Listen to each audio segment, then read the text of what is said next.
infos du Congo. Je vous invite sur le meilleur blog de Belgique, www.banamikili.skyblog.com.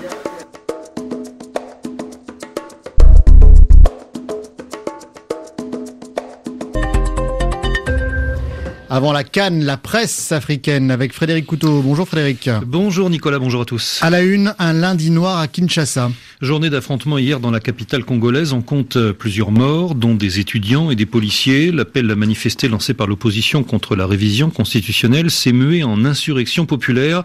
La tension a été très forte, notamment, relate le site d'information congolais 7/7, aux abords de l'université de Kinshasa, où des étudiants ont saccagé le bureau qu'occupe le professeur Évariste Boshab, vice-premier ministre, chargé de l'intérieur. Un bureau qu'il a à l'université de Kinshasa, où il dispense des cours de droit constitutionnel, notamment. Tout un symbole, s'exclame 7/7, car Évariste Boshab est considéré comme un faucon dans le camp présidentiel.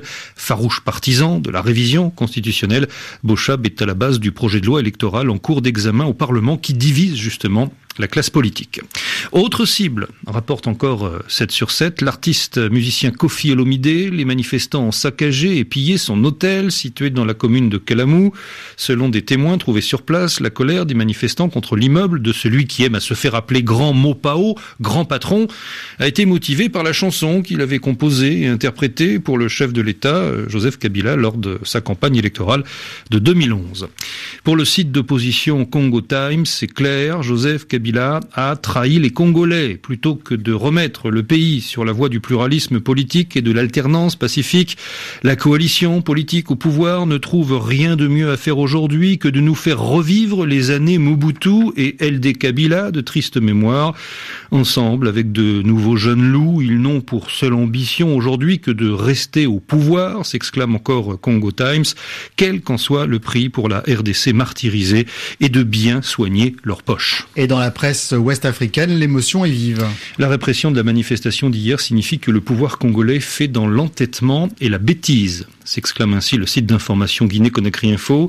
Comme le pensait Blaise Compaoré et son entourage, Joseph Kabila pense que l'intimidation est meilleur allié que le dialogue et la concertation. Il s'agrippe comme une sangsue au pouvoir, il compte sur la flicaille et si nécessaire sur la soldatesque pour réduire le camp adverse au silence et à la résignation. Malheureusement pour lui, pointe Guinée-Conakry Info, cette approche au contraire durcit encore le bras de fer et conforte l'opposition dans sa résistance, car de Kabila et de tous ceux qui le soutiennent, cette méthode hard donne l'image d'un camp qui n'hésite pas à marcher sur les cadavres des Congolais pour arriver à ses fins, un motif suffisant pour continuer et intensifier la résistance pour que demain soit différent. L'Observateur Palga au Burkina Faso enchaîne. On avait pourtant pensé qu'avec les précédentes et récentes 4 glorieuses burkinabés qui ont fini par remporter Blaise Compaoré fin octobre, les autres chefs d'État africains comme le Burundais Pierre Nkurunziza, le Togolais Faure Gnassingbé, le Tchadien Idriss Déby et bien sûr le Congolais Joseph Kabila reverraient leur appétence quasi maladive pour le pouvoir, mais hélas, le degré d'addiction de certains de nos princes à cette drogue dure que constitue l'autorité suprême est tel qu'il n'en existe aucune cure de désintoxication. Au final, Frédéric, et c'est le site Africarabia qui s'interroge, l'opposition congolaise a-t-elle réussi son pari de mobilisation ? Au regard du nombre de manifestants qui ont essentiellement agi par petits groupes d'une centaine de personnes, la mobilisation est faible. Pourtant, 2 phénomènes sont importants à noter, relève Africarabia. En multipliant les rassemblements aux 4 coins de la ville, les opposants ont pu donner l'image d'une capitale assiégée et la paralyser. Les commerces étaient pour la plupart fermés, ainsi que les écoles. Avec quelques milliers de manifestants en plus, Kinshasa pourrait vite tomber dans un chaos dangereux pour le régime. Et puis, autre enseignement important, poursuit Africarabia, le rôle des jeunes et des étudiants qui se sont fortement mobilisés, n'hésitant pas à affronter frontalement les forces de l'ordre. L'UNIKIN, l'université de Kinshasa, pourrait ainsi devenir le principal foyer de contestation de la capitale à surveiller par les autorités congolaises. Dernier point, conclut Africarabia, le Sénat joue la temporisation en reculant sur le projet de loi électoral, un signe plutôt inquiétant pour la majorité qui voulait passer le texte en force et rapidement. Les prochaines heures seront donc cruciales dans la capitale congolaise. Reste à savoir quelles seront les prochaines consignes de l'opposition. Revue de la presse africaine signée Frédéric Couteau à retrouver dans quelques instants.